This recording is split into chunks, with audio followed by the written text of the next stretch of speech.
Salut à tous, et bienvenue sur notre chaîne. Aujourd'hui, nous allons plonger dans un sujet crucial, comment cultiver des relations épanouissantes. Que vous cherchiez à améliorer vos relations familiales, amicales ou professionnelles, ces 5 stratégies clés vont vous aider à bâtir des liens solides et harmonieux. Alors, restez avec nous jusqu'à la fin pour en apprendre davantage. La première pierre angulaire pour cultiver des relations épanouissantes repose sur la communication authentique. Bien plus qu'une simple conversation, elle englobe l'art d'exprimer nos pensées, nos émotions et nos préoccupations avec une sincérité profonde. Lorsque nous sommes authentiques dans nos interactions, nous créons un espace où les autres se sentent écoutés et compris. La clé est de laisser tomber les masques et d'oser partager nos véritables sentiments, qu'ils soient positifs ou négatifs. En partageant nos pensées honnêtement, nous construisons des fondations solides pour des relations basées sur la confiance et la vérité. Une communication authentique va au-delà des mots.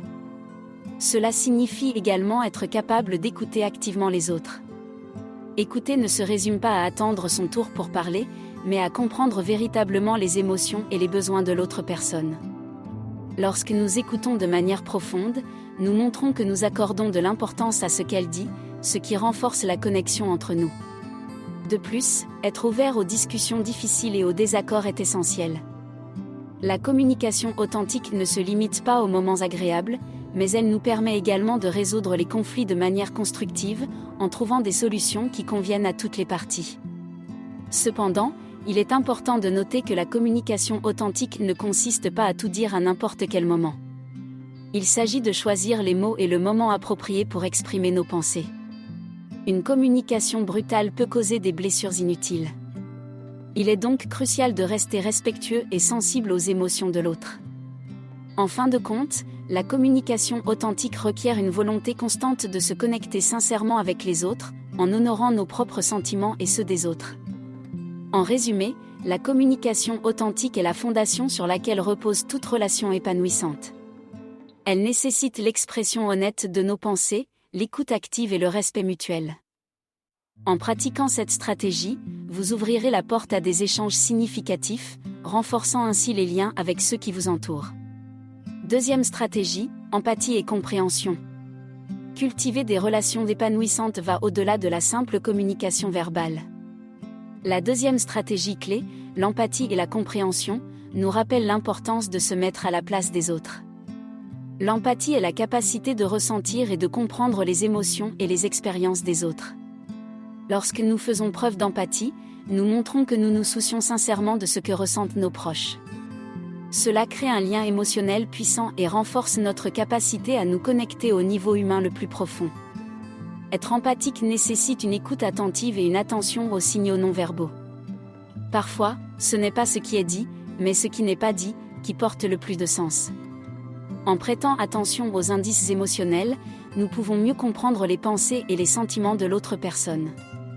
Cette compréhension approfondie crée un terrain fertile pour des conversations significatives et des échanges ouverts, car nous montrons que nous nous soucions de leur bien-être émotionnel. La pratique de l'empathie ne se limite pas aux moments difficiles. Célébrer les succès et les joies de nos proches est tout aussi important. En étant présents lors de moments positifs, nous renforçons les liens et partageons leur bonheur. L'empathie engendre également une communication plus fluide, car les autres se sentent en sécurité pour partager leurs émotions, sachant que nous les accueillons avec compréhension plutôt que de jugement. En fin de compte, l'empathie et la compréhension sont des compétences essentielles pour cultiver des relations épanouissantes. En nous mettant à la place des autres, nous renforçons les liens émotionnels et créons un environnement où chacun se sent entendu, compris et apprécié. Troisième stratégie, temps de qualité. Lorsque nous évoquons la cultivation de relations épanouissantes, il est essentiel de reconnaître la valeur du temps de qualité. Bien plus que de simples moments passés ensemble, cette stratégie nous rappelle l'importance de la présence et de l'engagement véritable. En consacrant du temps de qualité à nos proches, nous montrons que nous accordons de l'importance à notre relation et que nous sommes prêts à investir notre énergie émotionnelle dans celle-ci. Le temps de qualité ne nécessite pas forcément de longues périodes. Parfois, quelques minutes d'attention sincère peuvent avoir un impact significatif. Éteindre les distractions, comme les téléphones et les écrans, permet de créer un espace où l'on peut se concentrer pleinement sur la personne en face de nous. En étant présents dans l'instant, nous montrons que nous apprécions leur compagnie et que nous voulons réellement partager ces moments avec eux. Il est important de souligner que la qualité prime sur la quantité. Passer des heures ensemble sans engagement émotionnel réel ne porte pas les mêmes fruits que des moments plus courts mais intenses en termes de connexion.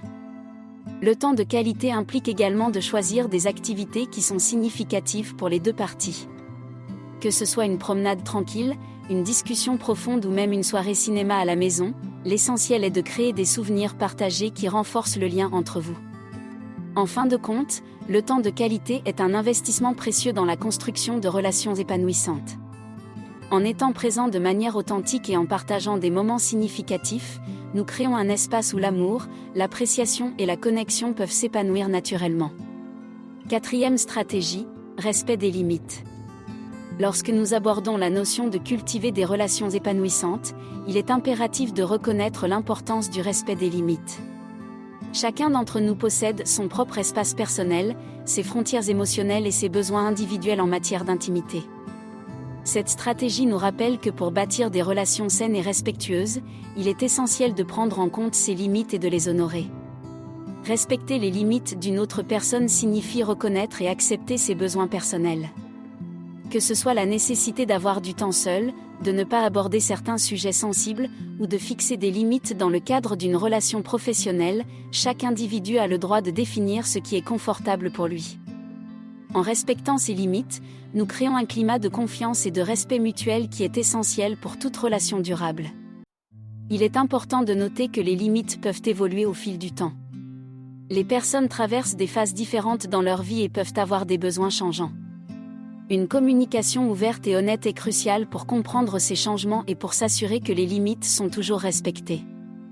En prenant le temps de discuter de ces questions, nous montrons que nous sommes investis dans le bien-être de l'autre et que nous sommes prêts à nous adapter en conséquence.